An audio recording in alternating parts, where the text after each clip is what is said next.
निवेश सबसे पहले बात करेंगे देहरादून से बड़ी खबर की, जहां उत्तराखंड के 75 पुल सुरक्षित नहीं हैं। देहरादून से ये बड़ी खबर आपको बता रहे हैं। सेफ्टी ऑडिट में खुलासा हुआ है, कुछ पुलों की स्थिति ज्यादा खराब है। ज्यादा खतरनाक पुलों पर यातायात रोकने के साफ तौर पर निर्देश दे दिए गए हैं। ये बड़ी खबर आपको बता रहे हैं। मालन नदी का पुल टूटने पर सभी पुलों का सेफ्टी ऑडिट कराया गया था।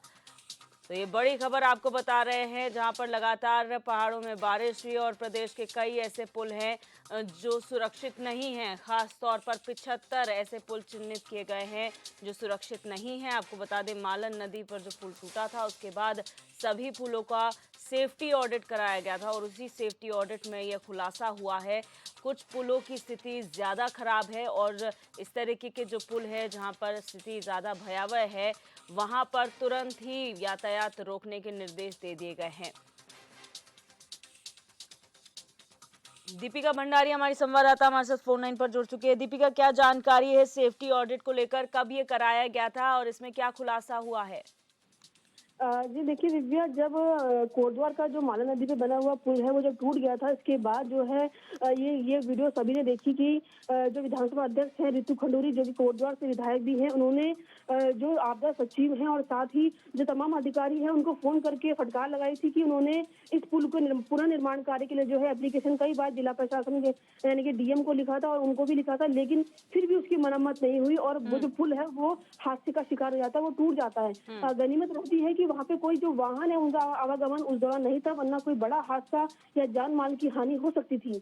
इसके बाद जो है सरकार ने इसका संज्ञान लेते हुए तमाम जो पुल है जितने भी उत्तराखंड में, उनका जो है ऑडिट कराया था, सेफ्टी ऑडिट करवाया था। उसमें खुलासा हुआ है कि लगभग 75 उत्तराखंड के पुल ऐसे हैं जो सुरक्षित नहीं हैं। सबसे बड़ी बात यह है कि इन पुलों पे लगातार वाहनों का आवागमन जो है वो लगातार जारी रहता है। ऐसे में अगर ये 75 पुलों पे कोई हादसा होता है तो उसकी जिम्मेदारी किसकी होगी? ये साफ है कि इसकी जिम्मेदारी सिर्फ और सिर्फ वहाँ के स्थानीय विधायक, वहाँ के मंत्री, सांसद और सरकार की होगी, क्योंकि ये ऑडिट में खुलासा हो चुका है कि 75 पुल सुरक्षित नहीं है।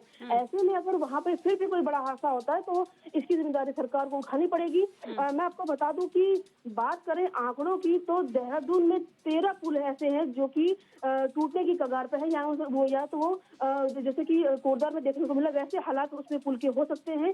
चमोली में 9 है, टिहरी में 7, उत्तरकाशी में 6, हरिद्वार में 6, उधम सिंह नगर में 5, अल्मोड़ा में 4, पिथौरागढ़ में 3 और नैनीताल में 2, रुद्रप्रयाग में 1 और बागेश्वर में 1 ऐसा पुल है जो कि जिसका जो हालात है वो बिल्कुल ठीक नहीं है, यानी कि वो कभी भी बारिश के पानी से या बारिश की जद में आने से टूट सकते हैं। ऐसे में सरकार को, तमाम उन बड़े अधिकारियों को इसका संज्ञान लेते हुए तुरंत उनकी मरम्मत करानी चाहिए। जैसा कि मालन नदी के पुल पे बना जो पुल है उस पर देखने को मिली लापरवाही, अगर ऐसी लापरवाही इनमें होती है तो अधिकारियों के खिलाफ सरकार को सख्त कदम उठाना चाहिए और बड़ी कार्रवाई जो है इनमें करनी चाहिए, सबक देना चाहिए इनको। बिल्कुल, लेकिन दीपिका, जो ये सेफ्टी ऑडिट अब हुआ है वो सेफ्टी ऑडिट मॉनसून से पहले होना चाहिए, ताकि इस तरीके के जो पुल हैं उन्हें पहले ही चिन्हित कर लिया जाए और वहां पर यातायात रोक दिया जाए। अब जो ये 75 पुल हैं जिनमें से कई सारे ऐसे हैं जो अति संवेदनशील हैं, वहां पर अगर यातायात पूरी तरह से रोक दिया गया है तो फिर ऑल्टरनेट मार्ग चुना गया है उन यातायात के लिए?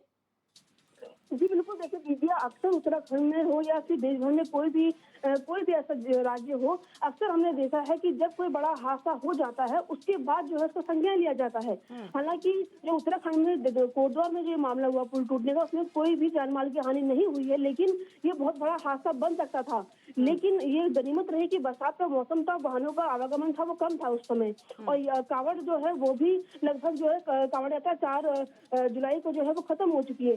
लेकिन अगर माफ कीजिएगा 16 जुलाई को खत्म हो चुकी कांवड़ यात्रा, लेकिन अगर ऐसे ही उसमें जो कांवड़ी उनका आवागमन रहता है उनकी गाड़ियों का, तो कोई बड़ा हादसा हो सकता था।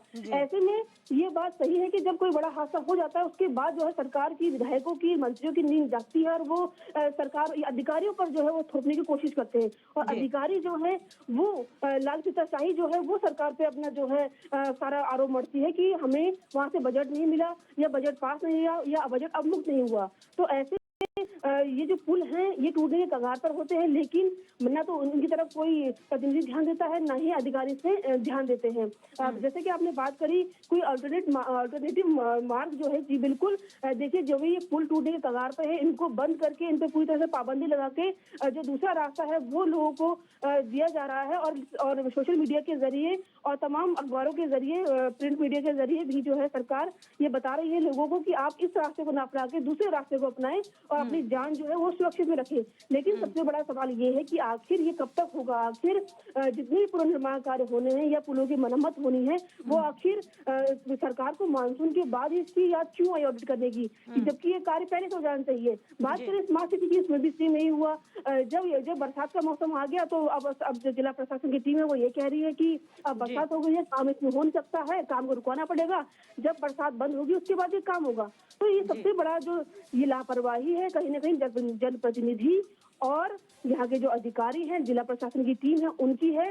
और सीधे तौर पे जो आरोप है वो सिर्फ सरकार पे लगता है। कहीं ना कहीं ऐसे जो बेलगाम अधिकारी हैं उन पे लगाम लगाने की जरूरत है और उन पे कार्रवाई की जरूरत भी सीएम धामी को होनी चाहिए।